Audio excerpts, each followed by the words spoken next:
Hello, Central Elementary School staff. Welcome to today's professional development. It will be this online webinar, and today we will be discussing special education, compensatory services, the impact of COVID-19, and the transition to distance learning and the future of public education.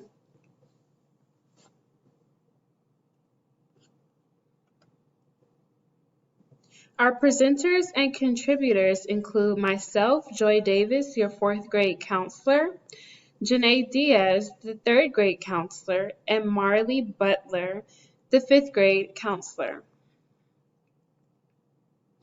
Here is an overview of our agenda for today. We will be discussing each of these topics in depth, and there will be time for some question and answer at the end.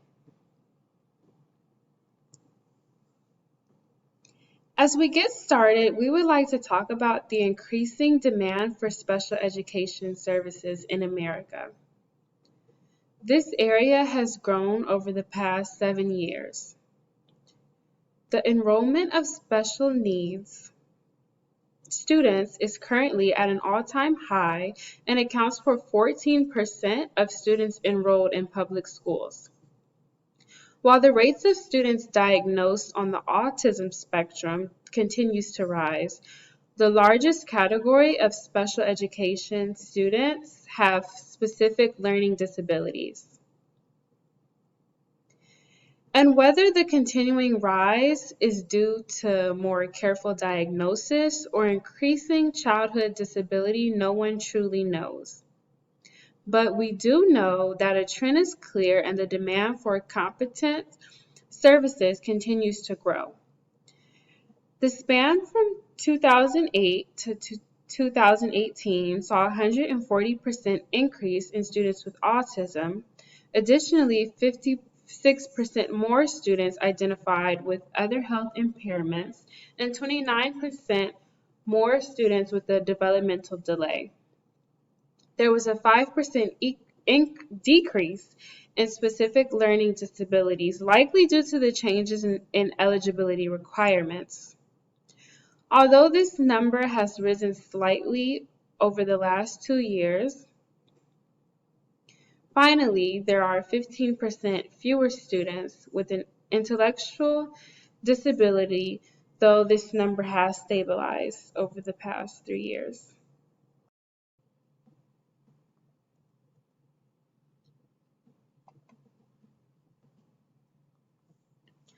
For many schools and districts, increasing demand for special education services magnifies the challenge of a nationwide teacher shortage. In 2018, 46 states reported too few special education teachers, and the gap between supply and demand continues to grow. Educating students with special needs should be a top priority, yet critical shortages of special education teachers and support staffs exist in all regions of the country.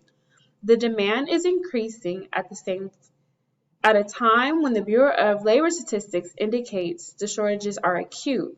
These shortages, as well as unfunded positions, impede the ability of students with disabilities to reach their potential and limits the work of districts to prepare all students to be college and career ready. Personnel shortages are the result of recruitment and working challenges. These lead to excessive paperwork, unmanageable caseloads and workloads, inadequate support, and professional isolation. There is also insufficient funding or incentive programs designed to entice new graduate students and support them, such as loan forgiveness programs and grants. There are also fewer qualified faculty in higher education and higher education costs. There is a limited supply of qualified professionals willing to work in communities such as rural, high poverty, and high crime areas. Finally, certification barriers in some states limits opportunities for relicensure or alternative routes to certification of qualified personnel. These are all some of the issues going on today in special education. We will now transition into compensatory education during COVID-19.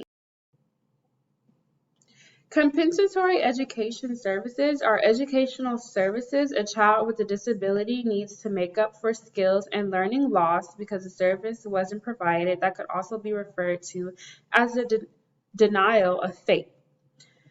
And clearly, right now, these services are not being provided due to the current pandemic. Due to COVID-19, most children have not received services required for their IEPs for 3 months and counting. One student's IEP called for 2 hours of daily one-on-one instruction, but online instruction only provided 1 hour and 15 minutes per week. In addition, they required hand-over-hand instruction from a teacher who would help them complete a task, and we know that intervention is impossible to replicate with online learning.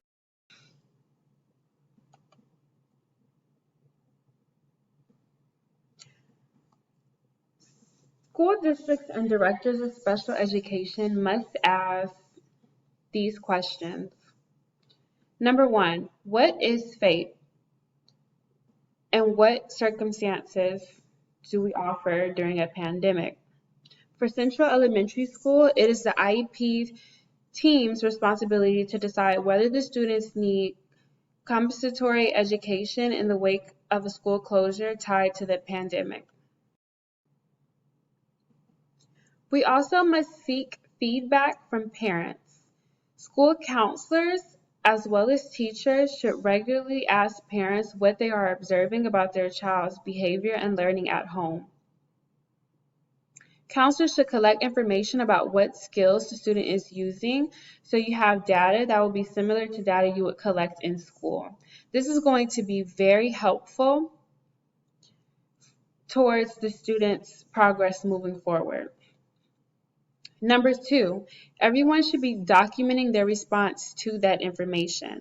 So once you have the information, you have to respond to the feedback. If a parent tells you their child isn't logging in when they're supposed to, you must find out why and respond to that. You may need to change the time that they are logging in order to consider providing instruction in a different platform that fits the student's specific needs.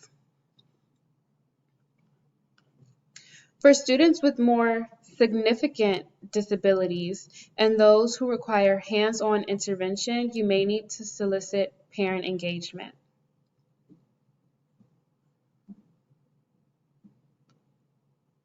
And lastly, we must promote patience with the parents. This is a very new experience for them as well as for us, and we really need the parents to really help out as much as they can when they can to assist in their child's learning. My next talking point would be how to avoid pandemic penalties. We know that school districts are facing different challenges, and one is a lack of expenditures. School closures have limited school districts' ability to spend. Maybe you couldn't complete all of your evaluations, or maybe you didn't hire paraprofessionals to deliver one-on-one services in the last quarter before the school year was closed. That, coupled with the lack of revenue, I think we are expecting drops in state and local revenue due to the downturn of the economy, and this could impact us for years to come with the counseling department as well as our special education department. There won't be enough revenue to meet the spending obligations, and furthermore, budget cuts could shut school districts' ability to provide FAPE. And if a district fails to meet that, the state could demand reimbursement, and I predict there is not a director out here right now that thinks they need less money. In fact, special education directors likely need to prepare for what happened to kids over the next few months. So what we can do as staff is know our expenditures, share our concerns with administrators, and estimate the expenses for compensatory services. We can do that by reviewing IEPs, how many students are in our caseload, and seeing who we feel would need the most services. Next, we will discuss how to support students with disabilities as they return to school. Students with disabilities will find it difficult to adapt to COVID changing like social distancing and a weekly rotation. So we need to take this into account as schools reopen. First, it is very important that we make children feel safe and in control as we emerge from this pandemic and focus on safety, health, and welfare for our students, staff members, and everyone in our community. This will include frequent hand washing, frequent sanitizing of our workstations to prevent this disease from spreading throughout our student body. We also must make sure we follow CDC and state local guidance documents even during summer as we're planning for ESY and reopening. We also need to reconnect students with one another, their teachers, and rebuild relationships. A lot of them have been home this whole time. For some of our students, home is not always a safe place. Sometimes school is an escape for them. It's a luxury for them, and we need to help them get back into the rhythm of things as we come back in September. We also must focus on the mental health supports your students require as we recover from COVID-19, document services, instructions, and progress during closure, and reconvene the IEP team when school reopens to determine whether any changes to the IEP are needed or compensatory services owed, and we also must provide FAPE. Our last thing on our agenda will be this remote learning simulation, which will also be like a role play for us to just view a Google Classroom setup that we will all be using come August for the first 6 weeks of school. So this is what our parents are seeing. This is what, and we need to be familiar with this platform. So I'm going to play this video.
Okay, that was our simulation of a remote learning Google Classroom activity. Thank you all for participating.